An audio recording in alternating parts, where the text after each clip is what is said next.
ازيكم يا حبايب قلبي، عاملين ايه؟ كل سنه وانتم طيبين. النهارده جايبه معاكم محشي، بس هعمله بقى بطريقه مختلفه كده عشان ما يحصلناش حموضه في رمضان والصيام اللي احنا فيه ده. محشي ورق عنب، هعمله كله ني في ني. هحط البصل على الطماطم كله على بعض. هنزل بس بشويه زيت كده. شوية زيت اهو يا جماعة. احنا بنعمل ايه؟ بصلايه حلوه كبيره كده.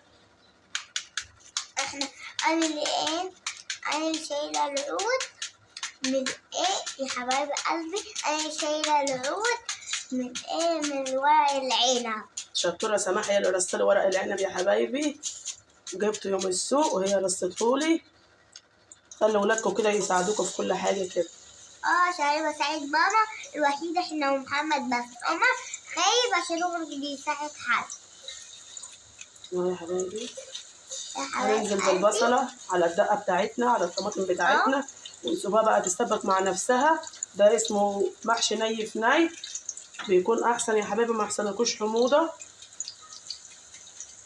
وبقى صحي أكتر، يعني بالذات للناس الكبيرة التعبانة، يعني ربنا يشفي كل مريض.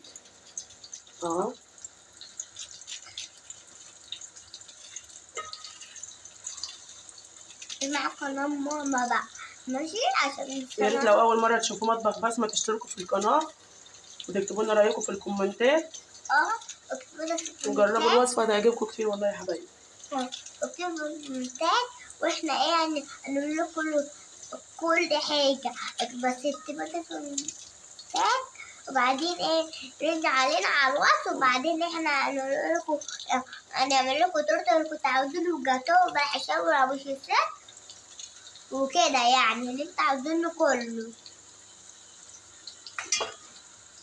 يا حبايبي هنزل عليها دقة راس توم، قرن فلفل كده حامي بارد حسب ما انتوا بتستريحوا. يعني انا عن نفسي بحب المحشي يكون حامي حلو، يعني مش حامي قوي بس يكون محرق شويه كده، يعني بيكون يفتح النفس يعني.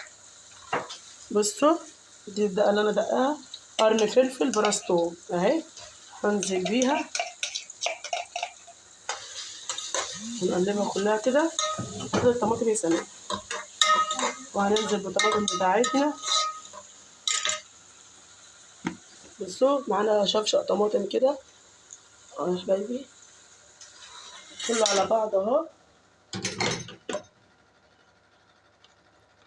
بصوا كل حاجة على بعضها اهو، ني في ني الطماطم والبصل والدقة بتاعتنا التوم بتاعنا. هننزل بقى بسنة شطة ناشفة عشان الفلفل اللي انا دقاه مش حراق قوي اهو. هننزل بقى بالكمون والملح والفلفل الاسمر اهو. ننزل بالملح اهو يا حبايبي. بقى كلام امي بقى عشان هي اللي بتوريكم الحاجات دي، عشان انتوا عشان انتوا مش تسمعوا اي كلام حد، تسمعوا كلامنا احنا عشان احنا اللي دي بنعمل ذرة بهارات اهي.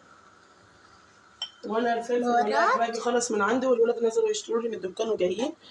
وهنزل بقى بالفلفل وهسيب ده كله لحد ما تنشف خالص، والطماطم ما تكونش فيها ميه كده وتكون مسبكه وتكون تمام كده جاهزه معانا. وهنجهز بقى انا الخضار واغسل الرز، وهوريكم برضه انا بليه في ورق العنب ازاي.